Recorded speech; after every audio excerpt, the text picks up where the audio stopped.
எல்லோருக்கும் என் அன்பான வணக்கம். எப்படிப்பட்ட அறிவாளியும் மனது எடுக்கும் முடிவுக்குத்தான் கட்டுப்படுகிறார். அறிவும் மனதும் ஒன்றோடு ஒன்று சேர்ந்திருக்கார். அறிவு ஒன்றை தேடிக்கொண்டிருக்கும், மனது ஒன்றை சொல்லிக் கொண்டிருக்கும். மனது சொல்வது அறிவுக்கு பிடிக்காது, அறிவு தேடுவது மனதுக்கு பிடிக்காது. இந்த அறிவும் மனதும் யாரை காப்பாற்றுவதற்கு இந்த போராட்டம் போராடுகிறது? ஒருவனுக்கு அறிவும் வேண்டும், ஒருவனுக்கு மனமும் வேண்டும். அறிவு ஒருவனை வெளிப்படுத்துகிறது, மனதும் ஒருவனை வெளிப்படுத்துகிறது.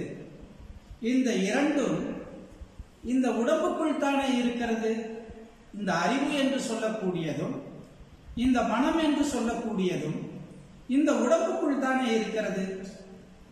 இந்த அறிவு ஒன்றையும் இந்த மனது ஒன்றையும் ஒன்றுக்கொன்று பிடிப்பில்லாமல் செய்தால் பாதிக்கப் போவது இந்த மனமும் அறிவும் தான் வாழும் உடம்பைத்தானே என்பதை அதை மறந்து போய்விட்டது. அதை யார் உணர்த்துவது? விலை மதிப்பில்லாத உயிரும் திரும்பி வராத உடலும் இந்த இருவரின் மாறுபாடான கருத்தான் கூடுவிட்டு ஆவி போக காரணமாக இருக்கப் போகிறதோ என்று அறிவு உணர்ந்தாலும் மனது அதை தெரிந்து கொண்டாலும் பிறப்புக்கு லாபமாக இவ்விரண்டும் வாதி பிரதிவாதியாக வாதாடிக்கொண்டே இருந்தால் உயிரென்ற நீதிபதி தன் இருக்கையை விட்டு எழுந்து போய்விடுவாரோ என்ற பயம் ஒன்று அறிவுக்கு வர வேண்டும் அல்லது மனதுக்கு வர வேண்டும்.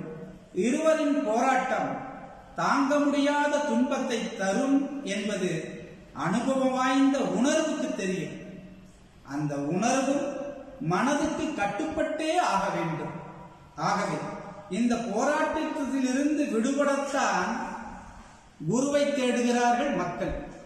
நல்ல குருவால் மன அமைதி தர முடியும். குருவை சந்தித்தால், ஏ மனமே, நீ இந்த உடலுக்குள் இருக்கிறாய்.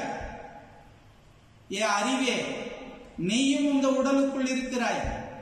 நீங்கள் இரண்டு பேரும் போட்டி போட்டு வாதம் செய்து கொண்டிருந்தால் உயிரென்ற நீதிபதி உங்கள் இருவரின் வாதத்தை கேட்டு பதில் சொல்ல முடியாமல் நான் வேறு உடலுக்கு சென்று விடுகிறேன் என்று அந்த உயிர் பிரிந்து விடுமானால், அந்த உயிரை பிரிந்து போவதற்கு காரணவாதியாக அறிவாகிய நீயும் மனதாகிய நீயும் இருந்து விடுவீர்களானால் இந்த உலகம் உன்னை மன்னிக்குமா? நன்கு யோசித்துப்பார். யோசிப்பாயானால், ஒன்று, அறிவினுடைய பேச்சை மனம் நீ கேள், அல்லது உன்னுடைய மனதினுடைய உணர்வை அறிவு கேட்கட்டும். அறிவும் மனதும் இரண்டும் சேர்ந்து உணர்வினுடைய பேச்சையாவது கேட்பீர்களானால் ஒரு மனிதன் இந்த உலகத்தை விட்டு மறைவதற்கு வாய்ப்பில்லாமல் இருக்கும் அல்லவா? ஒரு மனிதனை இவ்வாறெல்லாம் சித்திரவதை செய்வீர்களானால் அவன் எப்படி இந்த பிரபஞ்சத்தில் வாழ முடியும்? ஆகவே மனமே, நீயும் சாந்தமாக இரு. அறிவே, நீயும் அந்த சாந்தமான மனதை தூண்டிக்கொண்டே இருக்காதே.